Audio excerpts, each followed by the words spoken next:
aleluia. Quando nós olhamos para isso, nós entendemos que nós precisamos da salvação. Porque eu preciso da salvação. Eu preciso ser salva. E o que eu acho mais interessante é porque nós precisamos, mas nós não podemos nos salvar sozinhos. Romanos 3:10 diz assim: não há justo, nem sequer um. Então, se nós não somos justos, é obviamente que nós não podemos nos salvar. E aí, não podemos nos salvar porque não somos justos, não somos puros, não somos limpos, não podemos pagar então esse preço. E aí o que acontece? O homem fica separado de Deus por causa do pecado. E talvez você esteja se perguntando: e agora? É o fim da humanidade? A humanidade continuará sendo afastada de Deus pelos pecados? Não é o fim.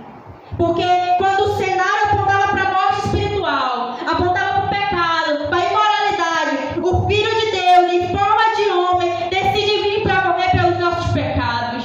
Alguém teria que ser um sacrifício vivo por pessoas que são impuras, para a gente poder se conectar com Deus novamente. Glória a Deus, aleluia. E aí a história continua mais para frente.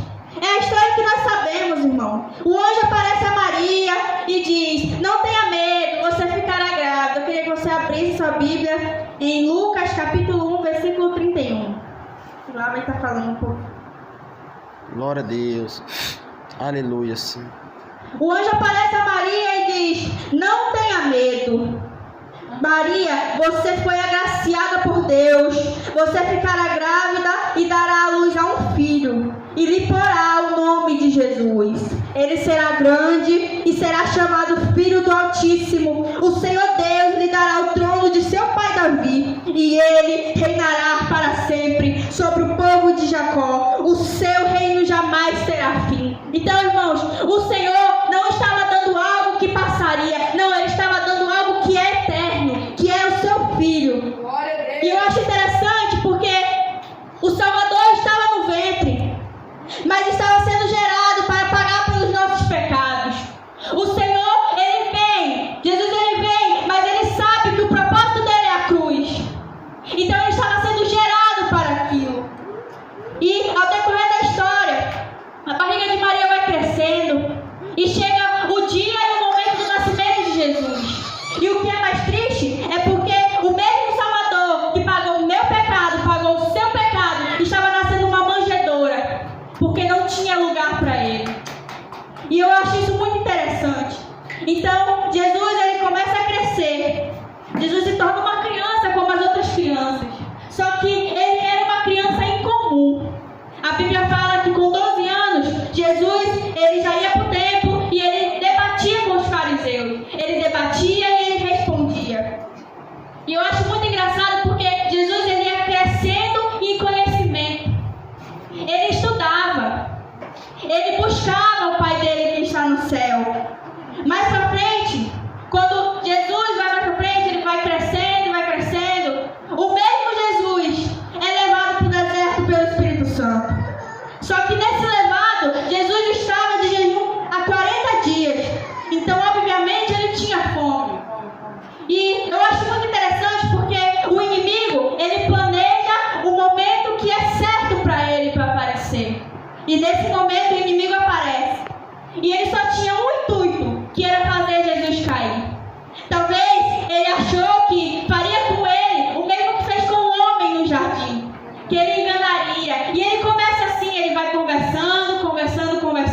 Ele é astuto, irmão. Ele não vai chegar com uma coisa ruim para você. Ele vai chegar com algo que parece bom e agradável aos nossos olhos.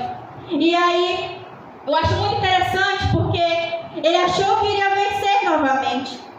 Satanás achou que iria vencer novamente. Só que Jesus responde ele no final: não põe à prova o Senhor teu Deus. Jesus ele corta o inimigo no deserto. E aí o inimigo vai embora.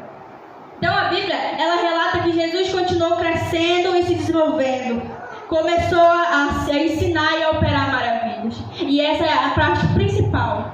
Eu acho a parte principal. Porque agora Jesus já estava em evidência. Talvez tinha a multidão em cima dele. Mas eu fico pensando comigo, a multidão em cima dele, falando que o ama, falando que o quer, mas ele sabendo que o propósito da vida dele era a cruz, que era pagar pelos nossos pecados. Então, Jesus, ele fica em evidência agora.